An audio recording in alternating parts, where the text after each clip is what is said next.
Archangel Michael says, 45 minutes left, God is trying to reach you and you always skip this. Don't hurt God by skipping. Something unexpected is going to happen suddenly. Open immediately. Something shifted while you were asleep. Not in the world around you, but in the invisible air that hangs over you like a trembling curtain, veined with cracks of light and shadows that do not belong to this realm. The veil thinned, and you, without knowing, became the center of a storm that was never supposed to touch you. You feel it, don't you? That low hum beneath your skin, the ache in your spirit that has no earthly source, like a divine signal trying to breach the static of your distractions. The moon trembled behind torn clouds last night, and a name, your name, was whispered where angels once walked unopposed. You were marked early, written into the hands of something higher, and yet, you've lived like your own ghost, ignoring the tremors, skipping the messages, choosing silence over confrontation with what was always calling. God says the hourglass has flipped in reverse. Time does not behave normally around you anymore. Your moments are being counted backward, measured not by minutes but by missed awakenings. You know what you've skipped. You know the messages you ignored when the weight in your chest told you to pause. The divine warnings didn't come with flashing lights, they came in heartbreak, misalignment, sudden betrayals that cracked your spirit open and left space for this storm to find you. You were chosen to carry fire, but you settled for smoke. And now, smoke coils through the corners of your life, drawing things that feed on what you don't deal with. Something ancient has been knocking, softly at first, then louder, then screaming, but your soul refused to open. You didn't notice when heaven went silent around your name. You kept moving, kept distracting, and now the veil tears not just around you, but because of you. Archangel Michael says your timeline was bent by choices you never made, by agreements you never consented to, but let happen anyway. The betrayal didn't start outside of you.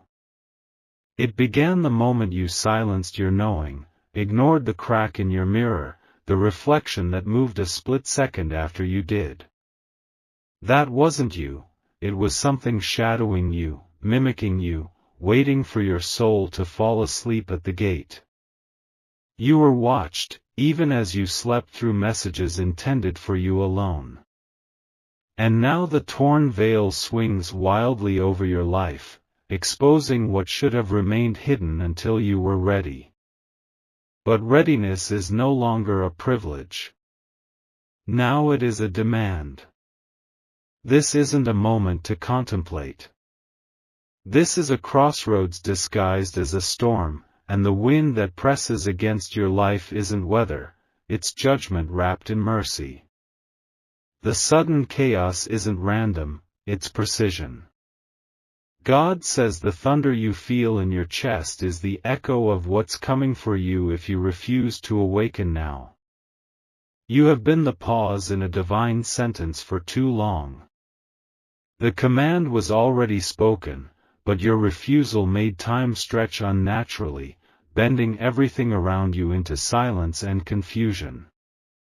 That is why nothing feels right anymore. That is why the air feels wrong. The betrayal is not just personal, it is spiritual. A familiar spirit wears your past like a mask and speaks in your voice when you doubt yourself. It feeds on every skipped whisper, every moment you felt the pull and still said, "Not now." Every time you skipped this, you broke something eternal. And yet, even now, there is something watching from the edge of the storm, something pure, something that has not given up on you. It waits with swords sheathed but eyes lit with flame. It knows what you were made for, and it burns with rage for what has tried to steal that from you. Archangel Michael says this storm is a mercy disguised as war. It was sent not to break you, but to destroy what dares to keep you bound. But if you do not turn, fully, brutally, completely, what was meant to save you will instead be what reveals your ruin. You feel it, don't you? Something in the wind is shifting. The pressure behind your eyes. The stillness right before the scream. This is the moment heaven has waited for. And if you move past this without confronting what is hunting you from behind the veil, it will take more than you. It will take who you were meant to protect. It will take who you were destined to heal. And worse, it will take your silence as permission. You didn't notice the moment the presence pulled back. Not fully. It was subtle at first, the warmth that used to wrap your spine in moments of despair, gone. The gatekeeper, the one assigned to watch your spirit since before your lungs drew breath, stood down in silence and let the wind into your house. This wasn't punishment. It was consequence. Your spirit kept opening doors it was warned to avoid, and heaven, though merciful, does not override what you willingly welcome. That's the torment of divine justice. It honors your freedom even when it breaks God's heart. You crossed thresholds in conversation, in private thoughts, in the quiet consent you gave to energies you thought were harmless. But nothing is harmless anymore. Not here. Not now. The clock is shattered. The realms are bleeding into each other, and your name is caught in the wound. There are eyes watching you that do not blink. They wait in places light won't enter unless summoned. And you used to carry light so easily. It moved through you like breath, until it didn't. Until distraction became your shield, and your shield became your prison. There were dreams you buried because they scared you. Not nightmares, visions. They showed you too much too fast, and instead of seeking the meaning, you shut them out. But those dreams were maps. The divine tried to warn you of what was ahead. You deleted the map and now walk blindfolded through a battlefield. The gatekeeper, once fierce around your borders, stands off in grief. They were never your servant. They were heaven's mercy made flesh, appointed to intercept the arrows meant for you. But when you began to call the arrows normal, to name the pain growth, you bound the gatekeeper's hands with your own mouth. God says there are things circling you now that were never supposed to know your scent. They smell your doubt, your delay, your detachment. They gather at night, in the corners of your memory, rewriting scenes to make you forget how many times you've already survived death. You think this is just a hard season. But this is not a season. This is a court proceeding in the heavens. Charges have been brought against bloodlines, and you, because of the fire written on your destiny, were called to be a witness, a breaker, a redeemer. And still, you retreat. The silence around you is not peace. It is the tension before a verdict. There are pages unfolding in your name, opened by hands that do not tremble, voices that have not spoken since your birth. And now they read again. And now they look for you. But where are you? You keep hiding inside your pain like it's armor. You let betrayal become your compass, forgetting that even darkness has strategy. You've made your wounds into prophets, and now you're surprised when they lead you in circles, deeper into the pit you were born to burn down. Archangel Michael says something followed you back from the last place you escaped. You thought you left it behind. But it clung to your silence, fed off your disbelief, nested in the fold between your conviction and your fear.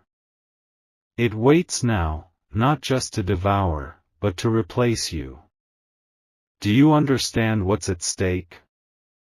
If you do not rise, your image will be worn by another spirit. It will carry your patterns, your voice, your destiny, perverted and powered by your delay. You won't even recognize yourself in 5 months unless this course is torn apart now. This isn't spiritual warfare. This is spiritual identity theft. And the gatekeeper, your original defense, cannot fight what you keep calling back in. Their silence is a scream in another language, the kind you only understand in the moments right before a car crash, a betrayal. The heavens are visitation in the night, not because they're afraid, but because they know what is coming toward you, and they know how unready you are. You've skipped this too many times. You've called messages coincidences. You felt the pull and still rolled over and said, maybe tomorrow. There is no tomorrow. There is only 45 minutes of mercy masquerading as madness. You think you have time, but time has already left the room. You are standing inside a divine pause, one last breath before the consequence or the covering falls. You will not get both. You must choose. And you must choose from a place deeper than emotion. This is not a feeling. This is a summoning. This is a moment carved out of judgment and offered as reprieve. If you could see what was standing behind you, if your eyes were open for even a second, you would scream until your voice cracked. Not because of what you'd see, but because of what has already been protecting you without your awareness, without your thanks. You don't know how many times death had your name in its mouth and the gatekeeper said no. But now, their voice is quiet. And heaven waits to hear yours instead. The betrayal is not that you suffered. The betrayal is that you forgot how sacred you are. And if you forget again, if you skip this one more time, God will not forget. And what falls on you will be the full weight of what you were meant to carry in victory, now made heavy by delay. You still have time. But only just. Something was spilled before you even knew you were alive. A silence in your bloodline where a voice should have been, a covenant broken beneath the earth where no one thought heaven still listened. But God says the ground remembers, and what was buried in shadows still bleeds in time. You carry more than your own pain. You walk with echoes in your bones, unresolved, unnamed, unanswered. And now they rise because the veil is torn and the silence that protected the guilty is cracking under divine pressure. This isn't about what was done to you, it's about what you were chosen to undo. And that's why the warfare has intensified, why people are suddenly shifting in your life like glass under boiling water. Because the assignment isn't personal. It's ancestral. And the blood still speaks. You've wondered why you feel cursed, why breakthrough cracks at the edges of your life but never falls. Why things start and never finish, why lovers betray, why peace won't sit still in your house. It's not your fault, but it is your time.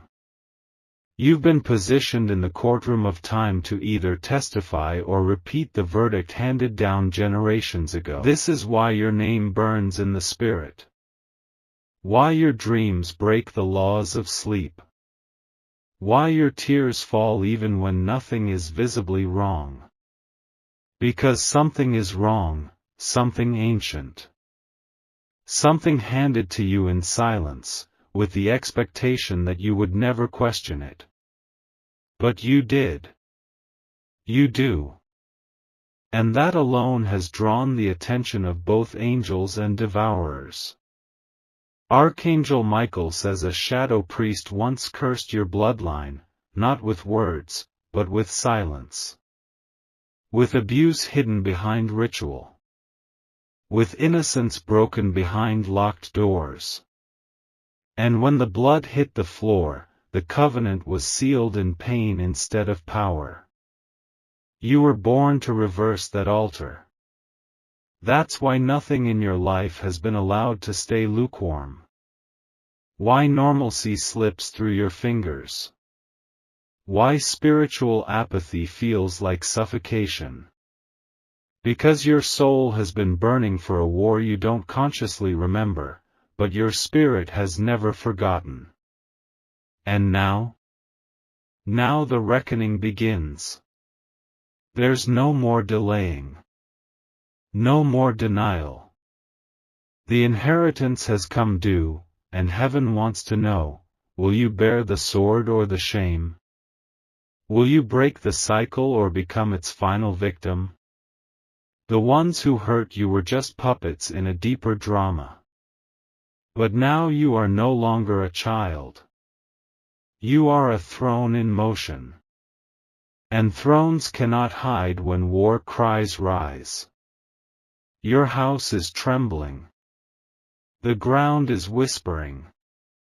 The angels assigned to your bloodline have begun to stir with fury. Because something sacred was stolen long before you knew how to fight for it, and now the time has come to reclaim what was never meant to be lost. But you must stop running. You must stop numbing yourself with false peace, empty distractions, and self-sabotage disguised as humility. That's not humility. That's fear in sacred clothing. And fear has no place in a courtroom stained with innocent blood. There's a child in your memory that still cries at night. Not because they are weak, but because they remember a purity the world tried to shatter. That cry is a weapon. That memory is not your enemy. It is the key to unlocking what the curse tried to seal. The enemy is terrified you'll remember. Terrified you'll say what no one said. That you'll call out what was always named normal when it was anything but. Because if you speak, if you finally let heaven into the part of you that still trembles, justice will break the gates that bind your future. You are the interruption. That's why you've been attacked since birth. That's why hell has surveilled your life with relentless attention. You were never just another person. You were always a verdict wrapped in flesh. A judgment against every spirit that thought they could feast on your family forever. God says this is the moment. That blood speaks louder than lies. And what was sacrificed in darkness is now being rewritten in light, but only if you rise. Only if you stop skipping the message. Only if you finally look where it hurts. Because in that pain is power. Not the kind you perform, but the kind that breaks altars. The kind that dismantles demons from their resting places. The kind that makes angels draw swords and earth bow in recognition. Archangel Michael says if you open your mouth, you will feel the fire you thought left you years ago. You will feel the flame crawl back into your belly, uncoiling like a lion starved too long. And when you speak, not in fear, but in alignment, the blood will answer you. Yes, the blood still speaks. And it's waiting for your voice to join. Because heaven will not force your freedom. But it will respond the moment you stop pretending you're fine. You were not made to carry pain. You were made to carry justice. And if you skip this again, the next time you cry out, the silence will not be divine delay, it will be judgment closing its window. The moment is open. But it is not staying open. You saw it once, in a flash between thoughts, in a dream you woke from shaking, in the way a stranger's face suddenly looked familiar, like a warning sent from the future. You caught a glimpse of who you were supposed to become, and the sight nearly destroyed you. Not because it was untrue, but because it was too true, raw, bright, wholly beyond what your mind could justify. That version of you still exists. But only barely. It stands behind a mirror you've been avoiding for years, its breath fogging the glass while you pretend not to see the outline of your own redemption staring back. You've called it potential. You've called it timing. But heaven calls it the unmade, a destiny delayed, limbs bound in silken ropes of excuses. There is a cost to not becoming. And you are paying it now. In relationships that collapse without cause. In doors that shut after you prayed them open. In the weight of days that feel hollow despite your efforts to fill them with meaning. That's not failure, it's misalignment. It's a life groaning under the pressure of a soul that refuses to play dead anymore. You weren't supposed to be this small. You weren't designed for quiet survival. You were crafted with divine violence in your bones, born to displace darkness, to interrupt the enemy's inheritance, to speak and cause entire timelines to collapse in obedience. But comfort became your captor. You settled. Not because you're weak, but because you were wounded.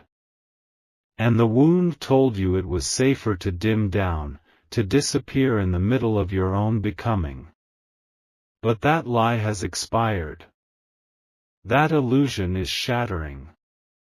And now the mirror cracks. You are not haunted by your past, you are haunted by your future. The one that's been delayed but not denied. The one that wakes you up at night with tears on your face and a heaviness in your chest that no distraction can erase. God says your true self is pounding on the walls. The unmade version of you is screaming through time, not with desperation, but with rage. Divine, holy, clean rage, not against others, but against the shell you become. Against the mask you wear so well that even angels weep. This is why everything is breaking around you. Why your body aches. Why your joy flickers out in the middle of laughter. You are at war with yourself. Not the self you've known, but the one you've locked in a dream because it scared you too much to pursue. But this fear is no longer allowed. You cannot call it wisdom. You cannot name it discernment. You cannot decorate avoidance and pretend it's discernment. The time has come to look directly into the mirror and see what was never broken, only buried. Archangel Michael says there are mantles hovering above your life like smoke with nowhere to land. You were anointed, but you've refused to wear what fits you because you feared the weight of glory more than the comfort of pain. You chose familiar bondage over unfamiliar liberation. But now the mirror demands your attention. There is a version of you that has never known compromise. A version untouched by betrayal, undefiled by survival, unmoved by the failures of those who abandoned you. That version is not fictional. It is your eternal self, waiting for permission to take the lead. And the mirror won't wait forever. You keep praying for deliverance, but heaven is waiting on agreement. Not the kind you whisper through clenched teeth, but the kind that costs you everything. Your comfort. Your victimhood. Your story of why you can't become what was written. Because what was written remains. It hasn't changed. But you have. And now the two must meet or split forever. You are standing in a moment suspended between collapse and coronation. If you turn away again, the mirror will not follow. It will seal. And the version of you that could have changed nations will remain unmade, her voice a memory echoing in your chest whenever you see others become what you buried. This is not just a personal reckoning. It is generational. If you rise, the ones behind you will feel it in their bones. If you speak, the locked doors they've never known how to open will swing wide. You carry keys you haven't even touched yet. You carry permission others were never brave enough to claim. But only the you that was unmade can do this. And she is not coming gently. She is coming with a sword in her mouth and a crown forged from every lie you believed. She is coming to overturn your tables of false peace, to burn the contracts of good enough you signed in weariness. She is coming, and she will not ask permission. The mirror breaks not to punish, but to release. And when the shards fall, they will cut away what cannot go with you. So weep if you must. Shake if you must. But do not turn away. This is your reflection. This is your reckoning. This is your rebirth in fire.